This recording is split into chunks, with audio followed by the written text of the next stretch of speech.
ஸ்ரீ குருபியோ நமஹா.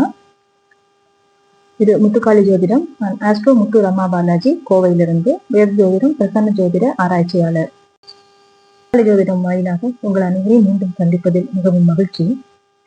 இப்போது நாம் இந்த வருடத்தில் நடக்க இருக்கக்கூடிய சனி பயிற்சிக்கான பலாபலன்களை விரிவாக பார்க்கணும். முதல்ல பொதுப்படையா சனி பகவானை பத்தின சில விஷயங்கள். சனிங்கிறவர் என்னன்னா, நம்ம இப்ப ஜோதிஷத்துல பொதுவா எல்லாரும் உபயோகப்படுத்தக்கூடிய வார்த்தை கர்மா அப்படிங்கிற வார்த்தை. கர்மா அப்படின்னா என்ன? வினை, நம்ம செஞ்ச செயல். அப்ப ஒரு மனிதனுக்கு வாழ்க்கையில நடக்கக்கூடிய விஷயங்கள் எல்லாமே அவனுடைய செயல்களுக்கு எதிர்வினையாக அதனுடைய பலன்களாகவே அமைகிறது. நம்ம என்ன செஞ்சோமோ அதற்கு உண்டான பலன் தான். அதுதான் நம்மளுடைய வாழ்க்கையிலும் பிரதிபலிக்க போகிறது.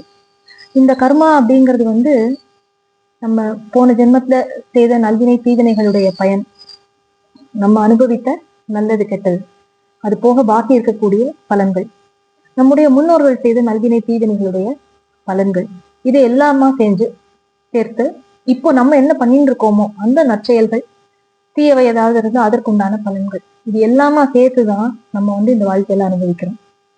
இப்போ இப்ப செய்யக்கூடிய நல்வினைகள் தீவினைகள் எல்லாமே இப்ப கொண்டு போய் நம்ம சேர்த்துக்கிட்டு இருக்கிற பேங்க்ல அக்கௌண்ட்ல சேர்க்கிற பணம் மாதிரி அது எல்லாமே. ஸோ ஒரு மனிதனுடைய வாழ்க்கையில அவனுடைய அந்த கர்மாக்கான பலனை அவன் அனுபவிக்கிறான் அப்படின்னா அதை கொண்டு சேர்க்கக்கூடிய கிரகம் என்ன அப்படின்னா முதன்மையான கிரகம் சனி பகவான். சனி பகவான் சனிங்கிற கோள் ஒரு குளிர் தன்மையுடைய கோள். அது ஃபுல் ஆஃப் நிறைய கேசஸ் அண்ட் ஐஸ் இதுதான் அதுல இருக்குன்னு சொல்லி அறிவியல் சொல்றது. அப்போ அந்த குளிரான அந்த கிரகம் சூரியனை விட்டு ரொம்ப தொலைவில் இருக்கு. மற்ற கிரகங்கள் எல்லாத்தையும் விட ரொம்ப தொலைவில் இருக்கிறது சனி கிரகம். அப்போ அதனாலேயே அதோடைய தாக்கம் நம்ம மேல படும்போது எப்படி இருக்குன்னா, அது ரொம்ப மெதுவாக நகரக்கூடிய கிரகம். மெதுவாக அப்படின்னா சனைச்சரன் அப்படின்னு பேரே அதனாலதான். சரம்னா நகர்றது, மெதுவாக நகரக்கூடியவன் அப்படின்னு அர்த்தம். அது மந்தன் அப்படின்னு ஒரு பெயர் கூட உண்டு சனி பகவானுக்கு. அவர் நல்ல பலன்கள் கொடுத்தாருன்னா அதை மெதுவா கொடுப்பார். தீய பலன்கள் கொடுத்தாலும் அதை விட்டு நம்ம வெளியில வரத்துக்கும் டைம் ஆகும். ஏன்னா மெதுவா தான் அந்த ரெக்கவரி ஃபேஸே இருக்கும் அந்த கொடுப்பலன்கள் கொடுக்கும்போது. அப்ப இந்த சனி பகவானுடைய அந்த சுற்று பாதையில அவர் வரக்கூடிய அந்த கால அளவு என்ன அப்படின்னு பார்த்தோம்னா, 2.5 வருடங்களுக்கு ஒரு தடவை ஒரு ராசியில இருந்து இன்னொரு ராசிக்கு அவர் மாற போறார். இப்போ கும்ப ராசியில இருந்து மீன ராசிக்கு சனி பயிற்சியானது நடக்க இருக்கிறது. அதுலயும் குறிப்பாக பூரட்டாதி அப்படிங்கிற அந்த நட்சத்திரத்தினுடைய இறுதி பாதத்துல இருக்கார் இப்போ. அதாவது அந்த ராசியில அந்த நட்சத்திரத்தினுடைய அந்த கடைசி பாதத்துல இருக்கிறவர் புரட்டாதியில கடைசி இதுல இருந்து அவர் மீன ராசிக்கு மாறும்போது புரட்டாதியுடைய அந்த 4ஆம் பாதத்துக்கு வருவார். அதுக்கப்புறமா உத்திரட்டாதி ரேவதி நட்சத்திரங்கள் இருக்கு. அப்போ அந்த ஒரு ராசிக்குள்ள இருக்கிற அந்த 9வது பாதம்னு சொல்றோன்னே அந்த இறுதி, அந்த கடைசி பாதத்தை இப்ப இருக்கார் கும்பராசியில. அவர் இன்னும் சில நாட்கள்ல மாற இருக்கார். அது என்னைக்கு சனி பயிற்சின்னு பார்த்தோம்னா அடுத்த மார்ச் மாதம், அது வர இருக்கக்கூடிய மார்ச் மாதம் 29ஆம் தேதி இருக்கு. அன்னைக்கு சூரிய கிரகணமும் இருக்கு.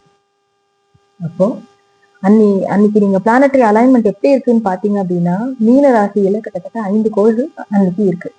அன்னைக்கு சூரிய கிரகணமும் இருக்கு. அந்த கிரகணம் இந்தியாவில தெரியாது.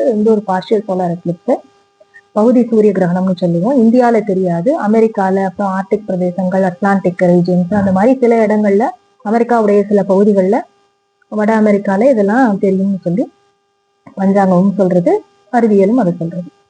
சரி, இப்போ இந்த கிரகங்களுடைய அமைவு அப்படின்னு நம்ம பார்க்கும்போது அந்த 5 கோள்களுடைய அலைன்மெண்ட் மீன ராசியில இருக்கு. இப்போ இந்த ராகு கேத்துக்களுடைய பெயர்ச்சிங்கிறது மே மாதம் 15ஆம் தேதி 18ஆம் தேதி தான் நடக்க இருக்கு. குரு பெயர்ச்சி மே 15 இருக்கு. அது வரையுமே இந்த மார்ச் 29ல இருந்து மே 15, 18 தேதிகள் வரையும் இருக்கக்கூடிய அந்த கிரகங்களுடைய அலைன்மெண்ட்டும் அதுவும் சில தாக்கத்தை ஏற்படுத்தும். உலக அளவிலேயே அதனுடைய நிறைய சேலஞ்சஸ் காத்துட்டு இருக்கு. எப்படின்னு பார்த்தோம்னா, பொதுவாகவே நம்ம சனி செவ்வாய் ஒருத்தர் பார்த்துக்கிறதோ அவர்களுடைய கனெக்டிவிட்டிங்கிறது ஒரு நல்ல பலன்களை எப்பயுமே கொடுக்கறது இல்லை. இப்ப நம்ம கூட சமீபத்துல நிறைய அசம்பாவிதங்கள் நிறைய நடக்கிறதுக்கு காரணமே அந்த சனியும் செவ்வாயும் அவங்க 2 பேருடைய தொடர்பு, கூடவே ராகு கேத்துக்கள் அவங்களும் கேந்திரங்கள்ல இருக்காங்க. அந்த காரணத்தினாலதான் இந்த அசம்பாவிதங்கள் உலக அளவுல நிறைய நடக்கிறது அப்படின்னு சொல்லி நம்ம சொல்றோம். அதே நேரத்துல இப்ப சுக்கிரனும் ராகுவோட அங்க உட்கார்ந்து இருக்காருங்கும் போது இன்னும் விஷயங்கள் வந்து வெவ்வேறு விதமா போறது. நிறைய பெண்களுக்கு எதிரான விஷயங்கள் அது இது நிறைய நடக்குது. சோ இப்ப பொதுவா நம்ம பார்க்கும்போது இந்த சனி பெயர்ச்சி அப்படிங்கிறது ஒரு ஒரு ராசிக்கும் அது ஏற்படுத்தக்கூடிய தாக்கம் அப்படிங்கிறது நம்ம வாழ்க்கையினுடைய ஒவ்வொரு பகுதியில அது வந்து ரொம்ப பெருசா பிரதிபலிக்கும். இப்போ நம்ம எடுத்தோன்னே நம்ம சொல்லுவோம் சனி பெயர்ச்சி அப்படின்னாலே மனசுக்குள்ள எல்லாருக்கும் ஒரு பயம் வருது. அப்படி கிடையாது. ஒரு மனிதனுடைய வாழ்க்கையில நல்ல விஷயங்கள் நிறைய நடக்கிறதுக்கு காரணமே சனி பகவான் தான். ஒரு மனுஷன் தொழில் தொடங்கணும் அப்படின்னா சனி பகவான் நல்ல நிலைமையில இருக்கணும். ஏன்னா ஒரு மனிதன் அவனுடைய கர்மம் அவனை ஒரு வினையை செய்ய வைக்கக்கூடியது. ஒரு மனிதன் இயங்கணும் அப்படின்னாலே அங்க வந்து பலன் நல்லா இருக்கணும் இல்லையா? தொழில் தொடங்கணும்னா சனி நல்லா இருக்கணும். ஒரு மனுஷனுக்கு வீடு அமையணும், சனி நல்லா இருக்கணும். நல்ல ஆள் அடிமை எல்லாம் வச்சு வேலை வாங்கணும்னா சனி பகவானுடைய கருணை தேவை. அவருக்கு முக்கால்வாசி பேருக்கு நம்ம வந்து நீங்க எல்லாரும் சொல்ல கேட்டிருப்பீங்க, திருமணம் ஆகிறதே வந்து சனியுடைய தொடர்பு இருக்கும்போது 7.5 சனி காலங்கள்ல தான் ஆகும். ஒரு மனுஷன் வீடு கட்டுறது அப்பதான் கட்டுவோம். அதனால சனி பகவானுடைய பெயர்ச்சியை பார்த்து யாரும் பயப்பட தேவையில்லை. நம்மளுடைய ராசியில வந்து உங்களுடைய ஜாதக கட்டத்தை நீங்க எடுத்து பாத்தீங்கன்னா சனி பகவானுடைய திரிகோணங்கள்ல வந்து என்ன கிரகம் இருக்கோ அதை பொறுத்து அதற்குண்டான பலன்களை கொடுப்பார். ஒரு மனுஷனுக்கு வந்து இப்ப குரு இருந்தது, புதன் இருந்தது அப்படின்னா அதற்குண்டான நல்பலன்களை கொடுப்பார். திருமணமாகும், வீடு வாங்குவீங்க, ஏதாவது ஒரு பத்திரம் புதுசா உங்க பேர்ல பதிவீங்க, ஒரு டாக்குமெண்ட், ஒரு நிலமோ ஏதோ ஒண்ணு சொத்து வாங்குவீங்க, ஒரு புதிய கல்வியை நீங்கள் ஏற்றுக்கொண்டு படிக்க முடியும். மாதிரி நிறைய விஷயங்களை நமக்கு கொண்டு சேர்க்கறதுக்கு சனி பகவானுடைய கருணையும் ரொம்ப ரொம்ப அவசியம். ஏன்னா அவர் வந்து கர்மகாரகன்னு சொல்லிட்டோம், நம்ம கர்ம வினைக்கான பலன்களை எடுத்து கொடுக்க போறாருன்னு சொல்லிட்டோம். அப்போ உண்மையிலே உங்களுக்கு அதை வாழ்க்கையில அனுபவிக்கக்கூடிய பிராப்தம் இருந்ததுன்னா சனி இந்த மாதிரியான இடங்கள்ல வந்து உட்காரும் போது அது நடக்கும். அதை யாராலையும் தடுக்க முடியாது. அதனாலதான் சொல்லுவாங்க சனி கொடுத்தால் எவர் தடுப்பார் அப்படின்னு சொல்லுவாங்க. அது இந்த காரணத்தினால்தான் சொல்றாங்க. சரி, இப்போ இவர் வந்து மீன ராசிக்குள்ள அவர் நுழைய போறார் அப்படின்னு சொல்றோம். அதே நேரத்துல அங்க வந்து இந்த ஒரு 1.5 மாதம் கிட்டக்க ராகுவும் அங்கேதான் இருக்கு. அப்போ மீனத்திலிருந்து 7ஆம் இடமான கன்னியில் கேது இருக்கிறார். அந்த பெயர்ச்சி நடக்க இருக்கிற நேரத்துல அவங்களுடைய பொசிஷன் இதுவாக தான் இருக்கு. அப்ப குரு பகவான் ஆனவர் அப்போ வந்து இன்னும் குரு பயிற்சி ஆகாம அவர் ரிஷபத்திலே தான் இருப்பார். மிதுனத்துக்கு இன்னும் மாறி இருக்க மாட்டார்.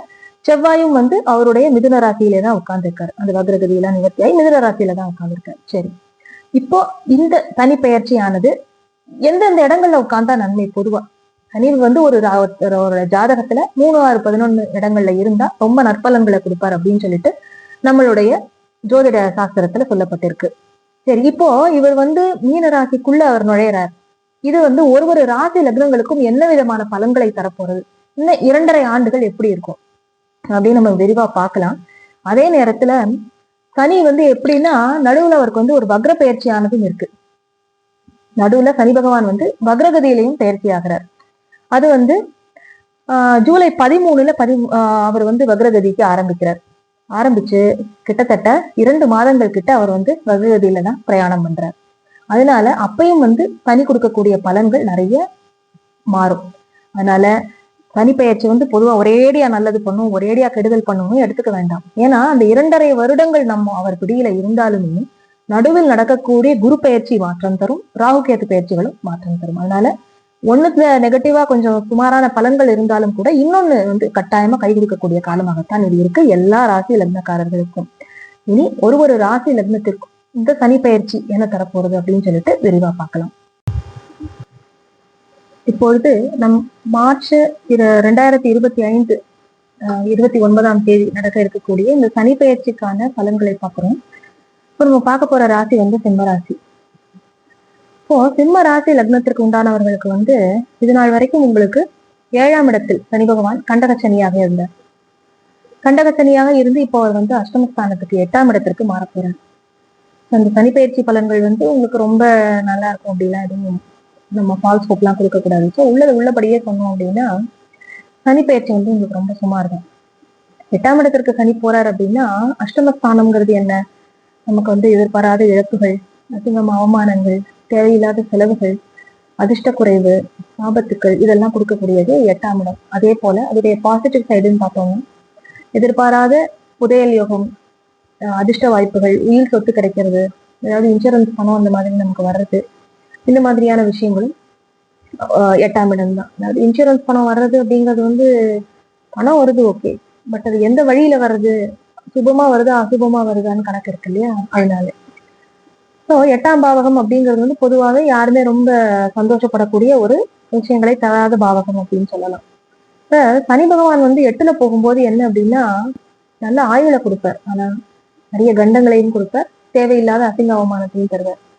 7ஆம் இடத்துல அவர் இருந்தப்போ என்ன பண்ணார் அப்படின்னா குடும்ப வாழ்க்கையில நிறைய சிம்மராசிக்காரர்களுக்கு அவருடைய குடும்ப வாழ்க்கையில சிக்கல்னா இடியாப்ப சிக்கல்.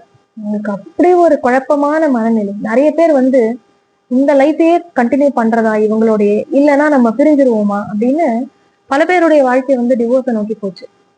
நிறைய பேருக்கு சொன்ன ஒரே வார்த்தை கொஞ்சம் பொறுமையா இருங்க அப்படின்னு. ஏன்னா நம்ம வந்து சில விஷயங்களை ரொம்ப எடுத்தோம் கவிழ்த்தோம் நம்ம முடிவு பண்ணக்கூடாது. ஆனா நம்ம தாமதப்படுத்துறதும் நமக்கு வந்து நல்லதா இருக்காது. அந்த மாதிரியான காலகட்டத்துலதான் ஒருத்தருடைய ஜாதகத்துல உண்மையிலேயே அவங்களுடைய 7ஆம் பாவமும் 2ஆம் பாவமும் மோசமா அடி வாங்கியிருந்தது அப்படின்னா அந்த குடும்ப வாழ்க்கையை அவங்களுக்கு நிச்சயமா நினைக்காதுன்னு நம்ம சொல்லிடலாம். எப்பயுமே கலத்துற ஸ்தானத்தை நம்ம பார்க்கும்போது குடும்பஸ்தானத்தையும் நம்ம பாக்குறோம். குடும்பஸ்தானம் ரொம்ப பாதிக்கப்பட்டு இருக்கிறவங்களுக்கு வந்து எத்தனை திருமண வாழ்க்கையா இருந்தாலும் அது எல்லாமே ஒரு கேள்விக்குறியாக தான் அது போகும். இப்போ அந்த குடும்ப வாழ்க்கைங்கிறதே அவங்களுக்கு வந்து திருப்திகரமாக அமையாது. அப்போ சில பேருக்கு வந்து எப்ப பாரு கணவன் மனைவிக்கு இடையில ஒரு பிரிவினை அது கொடுத்துட்டே இருக்கும். அப்படிங்கும் போது சில பேர் நம்ம சொல்ல கேள்விப்பட்டிருப்போம். அவங்க ஒரு ஊர்ல இருப்பாங்க, அவங்க கணவனும் மனைவியோ வேற ஊர்ல இருப்பாங்க. அவங்க வந்து ஒரு வீக்கெண்ட்ஸ்ல மீட் பண்ணிக்கிறதோ இல்ல 15 டேஸ் ஒன்ஸ் மந்த்லி ஒன்ஸ் ஒரு இடத்துல மீட் பண்ணிக்கிறதோ அந்த மாதிரி குடும்பம் நடத்துறவங்க நிறைய பேர் இருக்காங்க. இது விளையாட்டு இல்லைங்க, உண்மையிலே நடக்கிறது இதுதான். அப்போ ஜாதகத்திலேயே அதை நம்ம எடுத்து பார்த்தோம்னா அப்ப நமக்கு தோணும், ஐயோ கிரகங்கள் எவ்வளவு வலிமையானவை, ஒரு மனிதனுடைய வாழ்க்கை போக்கே இப்படி மாத்திடுது அப்படின்னு சொல்லிட்டு அப்ப ரொம்ப ஆச்சரியமா பார்த்த தருணங்கள்லாம் உண்டு. அதனால நம்ம வந்து நம்முடைய வாழ்க்கைய வந்து இப்போ ஜோதிடம் நம்ம ஏன் பாக்குறோம்னா மனித முயற்சிக்கு வந்து அர்த்தமே இல்லையா அப்படின்னு நிறைய பேர் கேட்டிருக்காங்க. நானும் நிறைய தடவை யோசிச்சிருக்கேன். ஆனா ஜோதிடம்ங்கிறது நம்ம எதுக்கு பாத்துக்கணும்னா நம்ம வாழ்க்கையோட போக்கு இப்படி இருக்கு.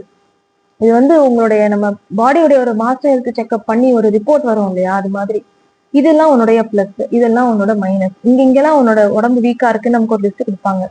இது இருக்குன்னா அதுக்கு நம்ம ஏதாவது அதுக்கு தேவையான சத்துக்களை நம்ம ஆர்டிபிஷியலா எடுத்துக்கிறோம். அது மாதிரி இந்த பாவகம் உனக்கு வீக்கா இருக்கு, இதுல எல்லாம் நீ கேர்ஃபுல்லா இருக்கணுங்கிற மாதிரியான ஒரு ரிப்போர்ட் ஒரு அனாலிசிஸ் தான் நம்ம வந்து நம்மளுடைய ஜோதிடத்தை எடுத்துக்கணும். இப்போ 8ஆம் இடத்திற்கு ஒரு பயிற்சியாகி போகும்போது நிறைய பேர் வந்து டிவோர்ஸ் பண்ணிட்டு அடுத்த கல்யாணத்தை நோக்கி நகருவாங்க. உங்களுடைய ஒரு இதுக்கு வந்து ஒரு முடிவு வரும்னு வச்சுக்கோங்களேன். ஐதர் நம்ம வந்து ஓகே திருப்பி நம்ம சேர்ந்து வாழலாம் அப்படிங்கிற முடிவு எடுக்கிறதுக்கோ இல்ல பிரியலாம் அப்படிங்கிற முடிவு எடுக்கிறதுக்கோ நிறைய பேர் வந்து அவங்களுடைய தொழிலுக்கு வந்து ஒரு பார்ட்னரை வச்சு அவர் மூலமா நம்ம செய்யலாமா வேண்டாமாங்கிறத யோசிச்சுட்டு இருந்ததை வந்து இப்போ ஒரு முடிவுக்கு கொண்டு வருவாங்க. வேலையில நிறைய பேருக்கு உத்தியோகத்துல வந்து இருக்கிற இடத்த விட்டு அந்த வேலையை விட்டுட்டு வேற எதுக்கு போறதுக்கான மாற்றங்கள் வரும். இப்போ இந்த சனி பகவான் வந்து 8ஆம் இடத்துல போய் உட்கார அதே நேரத்துல அங்க ஒரு பெரிய கிரக கூட்டணி இருக்குன்னு நம்ம சொல்லியிருக்கோம் இல்லையா, அதோடைய பலன்களும் ஆரம்பத்துல இருக்கக்கூடிய ஒரு 1-2 மாதங்களுக்கு உங்களுக்கு தொடரும். மே மாதம் அந்த ஏப்ரல் மேல வந்து அந்த கிரகங்கள் எல்லாம் அங்க சேர்ந்து இருக்கும்போது அதற்குண்டான பலன்களும் அப்ப நிறைய நற்பலன்களும் கிடைக்கிறதுக்கு வாய்ப்புகள் இருக்கு.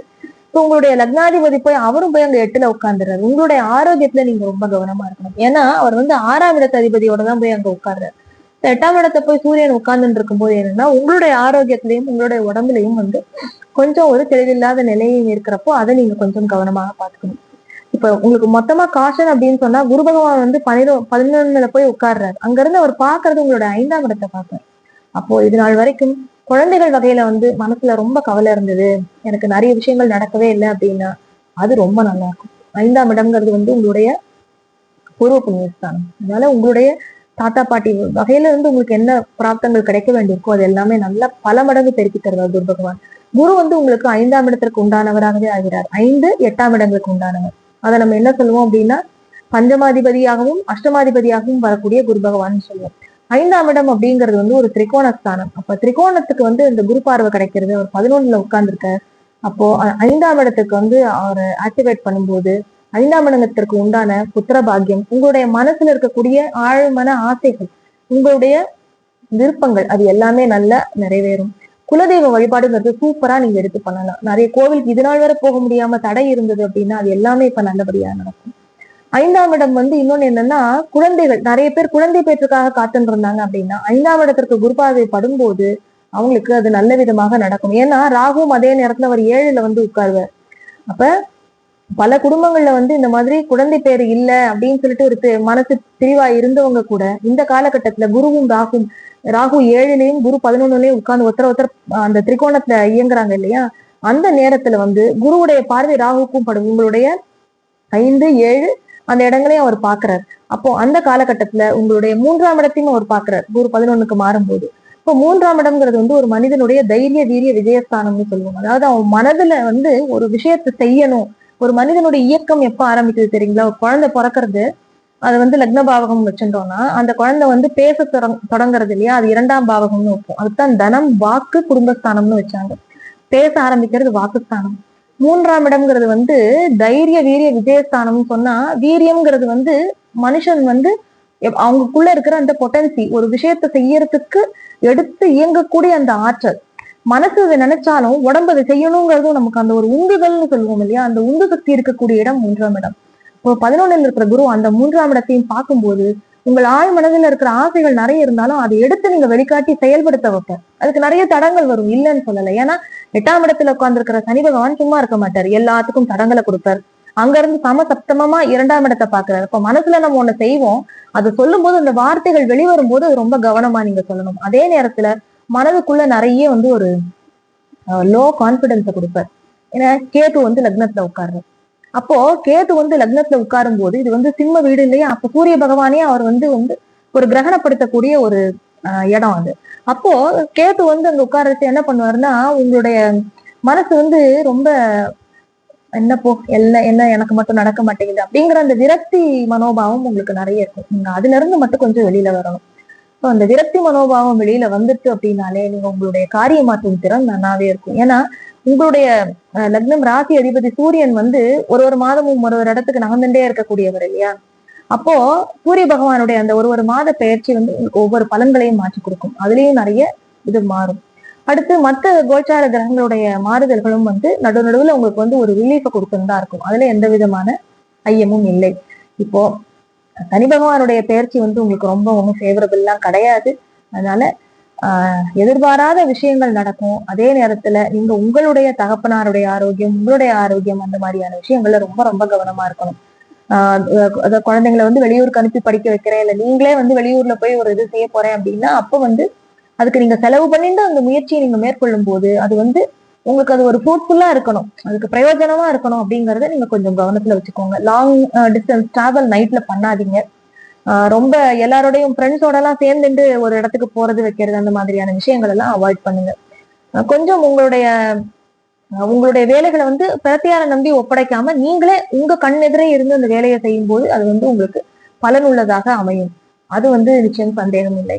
அதனால சனி பயிற்சி ரொம்ப ரொம்ப சுமாரா இருக்கு அப்படின்னாலுமே குரு பயிற்சி ஓரளவு உங்களுக்கு நம்பிக்கை தரக்கூடியதாக இருக்கும். அதனாலதான் சொன்னேன், இந்த பயிற்சிக்காக நீங்க வந்து ரொம்ப மனசு ஒடிஞ்சு போக வேண்டாம். கொஞ்சம் நீங்க நீங்களே வந்து பூஸ்டப் பண்ணி கொண்டு வாங்க. குரு பயிற்சி உங்களுக்கு நல்லாவே இருக்கு. ராகு கேத்து பயிற்சி சுமார் தான், அது ஒண்ணும் நான் இதெல்லாம் சொல்ல மாட்டேன். ஆனா குரு பயிற்சி உங்களுக்கு ஓரளவு உங்களை காப்பாத்தி விடும். அதனால சனி பயிற்சிக்கு உண்டான அந்த எச்சரிக்கையான விஷயங்களை மட்டும் நீங்க கொஞ்சம் மனசுல வச்சுட்டு காரியம் பண்ணீங்க அப்படின்னா, சில ரொம்ப முக்கியமா முடிவெடுத்தே ஆகணும் அப்படின்னு இல்லைன்னு வச்சுக்கோங்களேன், அதை போஸ்ட்போன் பண்ணுங்க, தப்பே கிடையாது.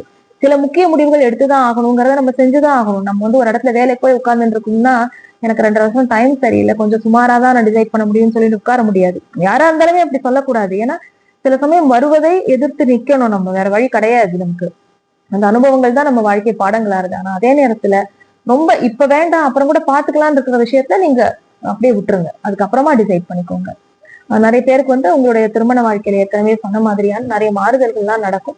இனி வரப்போறது நல்லதாகவே இருக்கும் அப்படின்னு நீங்க நிச்சயமாக நம்பலாம். ஏன்னா குரு பயிற்சி வந்து உங்களுக்கு நல்லா இருக்கும், கவலைப்பட வேண்டாம். 11ல போய் உட்கார்ந்தாலும் அவருடைய பார்வை பலம் எங்களா இருக்குன்னா 3, 5, 7க்கு விழும்போது நிச்சயமா நல்லது நடக்கும். நம்பிக்கையோடு காத்திருக்கலாம். அதனால சிம்மராசிக்காரர்கள் வந்து கண்டக சனி 7ஆம் இடத்துல இருக்கிறப்போ இருந்த பிரச்சனையை விட கொஞ்சம் கொஞ்சமா செட்டில் ஆகக்கூடிய காலகட்டம் இது. அதனால என்னவா இருந்தாலும் முடிவுன்னு ஒண்ணு வந்துதான் ஆகணும் இல்லையா. அதனால கொஞ்சம் தைரியமா நீங்க இதை ஃபேஸ் பண்ணுங்க. மற்றபடி அடுத்தடுத்து வரக்கூடிய பயிற்சி பலன்கள் போடுறேன், அதையும் பாருங்க. உங்களுடைய மேலான கருத்துக்களை எனக்கு வந்து கமெண்ட் செக்ஷன்ல சொல்லுங்க.